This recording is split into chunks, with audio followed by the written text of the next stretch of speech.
In January of 1920, the editorial board of the New York Times sat down to write a piece mocking an obscure American physicist. The physicist had just published a small academic paper suggesting that, in principle, rockets could one day reach the moon. The Times editors thought this was ridiculous. They wrote a long editorial accusing him of fundamentally misunderstanding high school physics. They suggested that he, quote, lacks the knowledge ladled out daily in high schools. The physicist's name was Robert Goddard. He read the editorial. He kept working. He spent the next 25 years building liquid-fueled rockets in obscurity in fields and farms across the American Northeast and Southwest. He was ignored by the US military. He was dismissed by the academic establishment.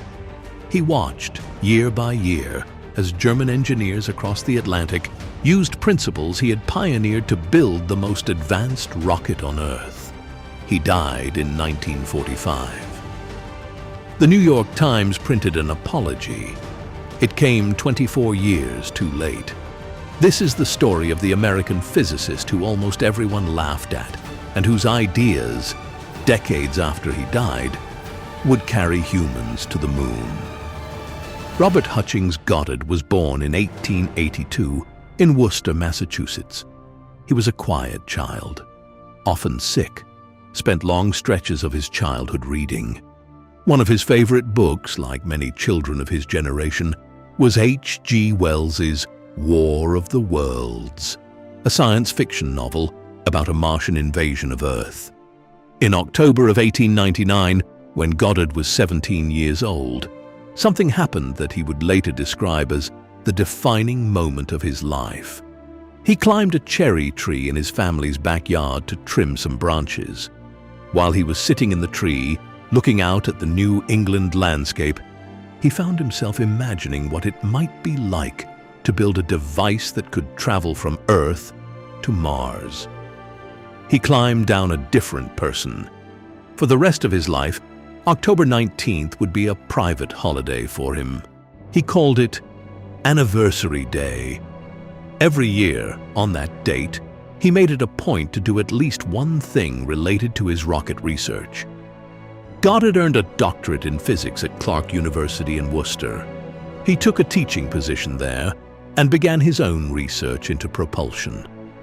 While most of his physics colleagues were focused on the new field of relativity, Goddard was doing something nobody else was doing. He was calculating in detail exactly what it would take to leave Earth. In 1919, he published a small, mostly technical paper titled A Method of Reaching Extreme Altitudes. It was published by the Smithsonian Institution. The paper described in mathematics the physics of multi-stage rockets.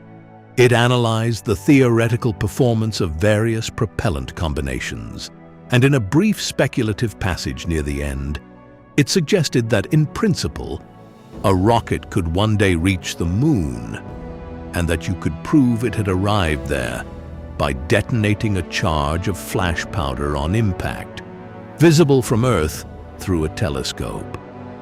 That single passage is what caught the attention of the press.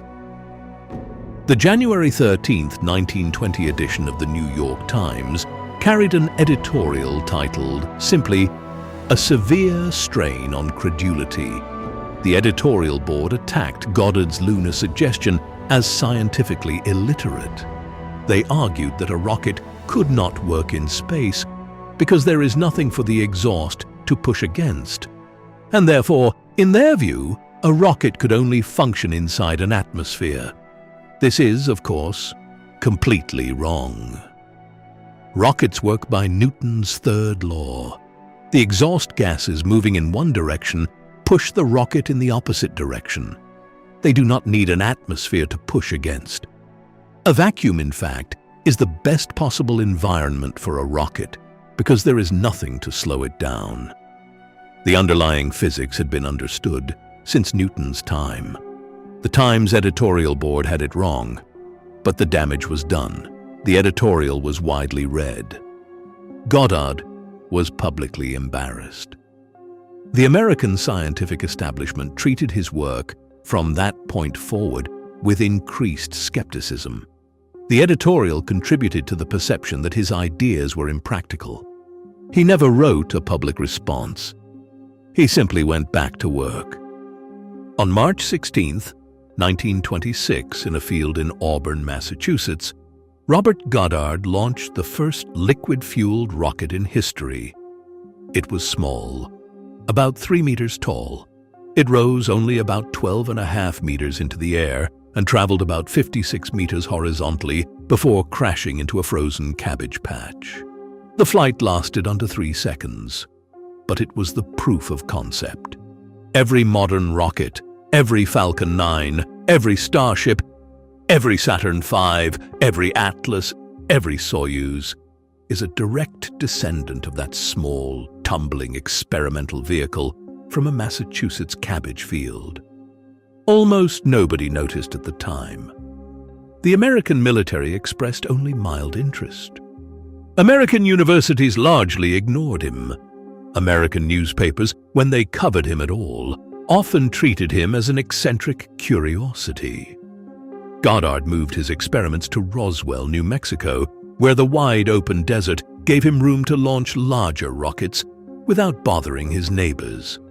With private funding from Charles Lindbergh and the Guggenheim family, he spent the 1930s building progressively more sophisticated vehicles. He pioneered the use of gyroscopic guidance in rockets. He developed the first practical gimbaled rocket engines. He pioneered the principle of using liquid oxygen as an oxidizer. He filed more than 200 patents, and almost no American officials cared. Across the Atlantic in Germany, a group of young engineers had studied Goddard's published work closely.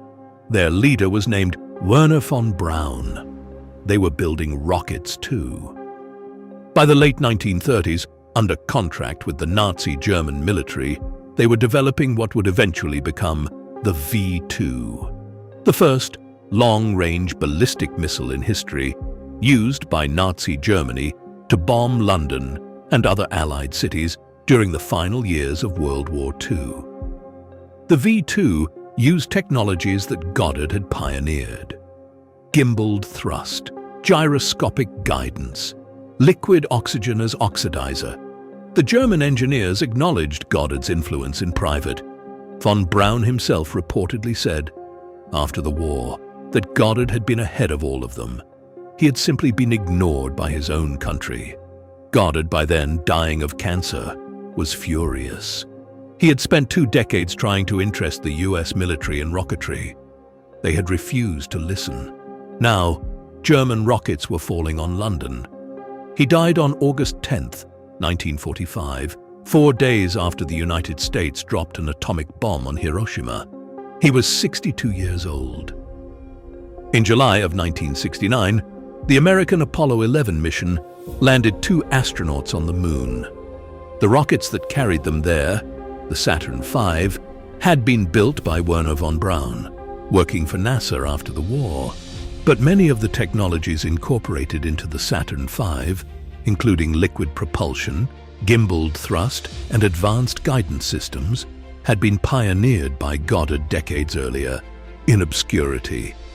On July 17, 1969, the day after the Apollo 11 launch, the New York Times printed a correction to its 1920 editorial. The correction was 3 sentences long. It acknowledged that further investigation and experimentation have confirmed the findings of Isaac Newton in the 17th century, and it is now definitely established that a rocket can function in a vacuum. It also stated briefly that the Times regretted the error. Robert Goddard had been dead for 24 years. Robert Goddard never lived to see his ideas vindicated. He never saw Sputnik. He never saw Apollo. He never saw the small experimental rocket from his Massachusetts cabbage field grow into the global infrastructure that has, in the decades since, put thousands of objects into orbit and 12 humans on the moon. But modern rocketry including the rockets being built today by SpaceX and Blue Origin, owes an enormous debt to one quiet American physicist who, more than a century ago, refused to stop working. He was laughed at by the most influential newspaper in the country. He kept building. He was right.